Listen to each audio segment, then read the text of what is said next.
hati dan pikiranmu dalam Kristus Yesus Tuhan kita. Amin.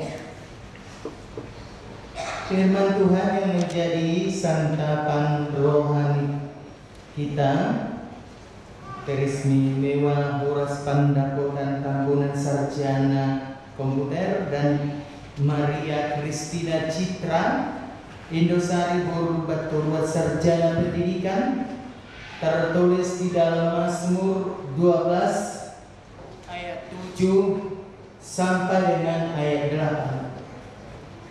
8. Mazmur 12 ayat 7 sampai dengan ayat 8. Saya akan baca firman Tuhan demikian. Janji Tuhan adalah janji yang murni, bagaikan perak yang teruji, 7 kali dimurnikan dalam dapur peleburan di tanah. Engkau Tuhan yang akan menepatinya, Engkau akan menjaga kami senantiasa terhadap angkatan ini. Bahwa kitab Mazmur ini adalah kitab nyanyian, kitab puji-pujian. Bahkan dalam kitab Mazmur ini penuh dengan nasihat dan penuh dengan doa. Kita tahu bahwa kitab Mazmur ini merupakan Mazmur puji-pujian daripada Daud, yang mana bahwa dia memahami, dia mengetahui bahwa Tuhan tidak akan pernah mengingkar janjinya kepada Daud, yang notabene pada saat ini adalah bahwa Tuhan akan menepati janji melalui berkat, di mana Daud akan menjadi raja, di mana Daud akan diberkati dan dijagai saat akan memerintah bangsa Israel. Janji Tuhan itu adalah janji pasti. Janji Tuhan itu adalah pasti. Dan dia tidak pernah mengecewakan. Dia tidak pernah membuat orang-orang menjadi frustasi. Tetapi janji Tuhan itu adalah pasti bagi orang-orang yang percaya kepadanya. Namun kalau kita lihat dalam implementasinya ke dalam kehidupan kita sehari-hari, sebagaimana kita tadi melihat Mazmur 12 ayat 7 sampai dengan ayat 8 ini, bahwa sebetulnya setiap orang pasti pernah mengadakan sebuah perjanjian. Sebab dalam berbagai aspek kehidupan sering terjadi perjanjian itu memang kita tepati, tapi ada aja orang yang sudah punya janji tapi mereka tidak menepatinya. Betapa kecewanya kehidupan seseorang jika kita sudah memprogramkan, jika kita sudah menyepakati bahwa dalam sesuatu pertemuan kita akan mengadakan hari Jumat misalnya, perjanjian pernikahan yang telah ditandatangani oleh saudara berdua, yang telah ditandatangani oleh orang tua saudara berdua, yang telah ditandatangani oleh saksi-saksi dari kedua belah pihak, dari penetua kedua belah pihak, bahkan ada dari perwakilan-perwakilan yang kita ajukan untuk menandatangani perjanjian pernikahan saat ini. Tapi saudara harus mengingat bahwa di balik daripada tanda tangan tersebut ada janji saudara yang harus saudara turuti. yang harus saudara lihat, bahwa saudara akan hidup semati, dan kematianlah yang memisahkan saudara berdua. Tadi sudah saudara dengarkan apa yang dibacakan oleh Amang Sintua Sihombing. Ada 7 poin yang dibacakan Amang Sintua Sihombing tersebut. Di dalam 7 poin tersebut, saudara harus tunduk kepada aturan-peraturan HKBP tentang pernikahan. Saudara tidak akan bercerai, dan saudara harus saling mengasihi. Dan jika ada yang menghambat, jika masih ada yang menghambat rencana saudara ini, rencana pernikahan ini, saudara harus membalas-balaskan itu lebih dahulu, baru saudara akan menerima pemberkatan nikah.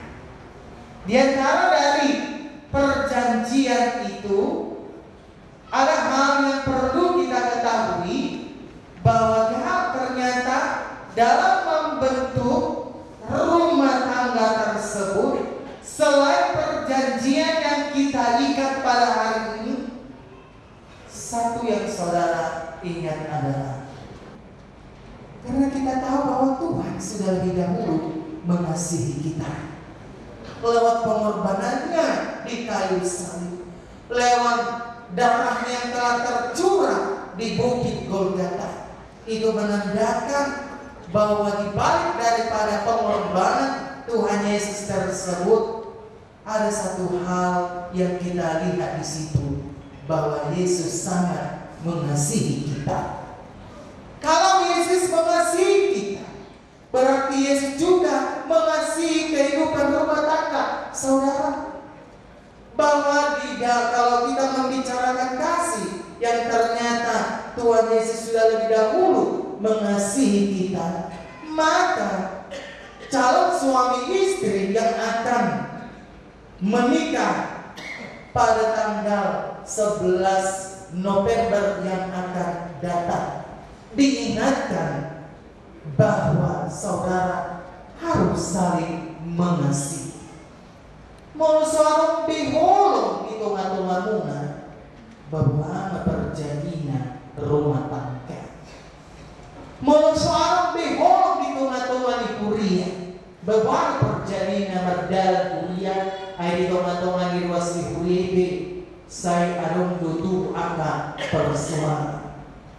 Kalau tidak ada lagi kasih di tengah-tengah pumuan marga, bebuhar perdalangan ini margai mardala dohinggan di antara pumuan marga itu terjadi berseberangan, terjadi perseteruan. Misalnya, kalau tidak ada lagi kasih di tengah-tengah Republik Indonesia ini, bahwa perdalangan ini roda pamarentah di bagai sepikion ay mulo akahosong do dilontarkan manang na ulang lade do sa pangasana sakon, manang na ulang kebencian do ditaburkan, manang na ulang iri do ditaburkan. Bagaimana bisa berjalan roda pemerintahan Republik Indonesia ini dari lembaga tertinggi negara sampai dengan masyarakat bawah? Bagaimana kita bisa menjalankan kasih tersebut? Sangat perlu kasih, terutama sekali di antara suami istri. Masa perlu hiat dohong di rohan, di tonga-tonga di rumah tangga, ala hidup saling sangat menentukan. Ay mulungan masih hosoman antara suami dohong istri, ya, masih bencian misalnya. Manang ulang terbedai dari juni rumah tangga, manakah suami istri, siapa yang menjadi korban?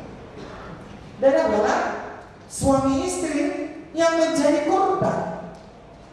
Tapi anak-anak saudara, anak-anak kita, ya, keturunan kita yang menjadi korban secara psikologis kalau hanya pertikaian terjadi terjadi di dalam keluarga atau rumah tangga. Natapod dumadokon I love you kita kan? Natapod dumadokon holong waktu itu.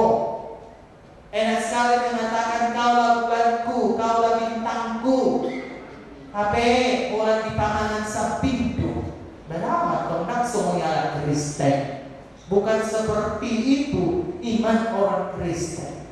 Kalau kita mengatakan aku mengasihi kamu, tetapi tidak cukup hanya di mulut saja kita mengatakan itu, tetapi harus kita membuat sebuah pembuktian, yaitu bahwa kalau kita mengasihi suami kita, kalau kita mengasihi istri kita, kita harus mewujudkan itu dari hati yang sangat mendalam. Yang kedua yang dikatakan oleh firman Tuhan hari ini, bahwa dalam perjanjian yang kita ikat pada saat ini, kita memahami, kita mengetahui bahwa dalam kehidupan rumah tangga yang akan kita jalani, tidak ada rumah tangga yang tidak terlepas dari pergumulan. Dia pe halakna, ya, dia pe rumah tangga di bagian sepikir. Kalau kita bertanya, ya, kalau misalnya si Horas dan si Maria bertanya kepada mama atau bapak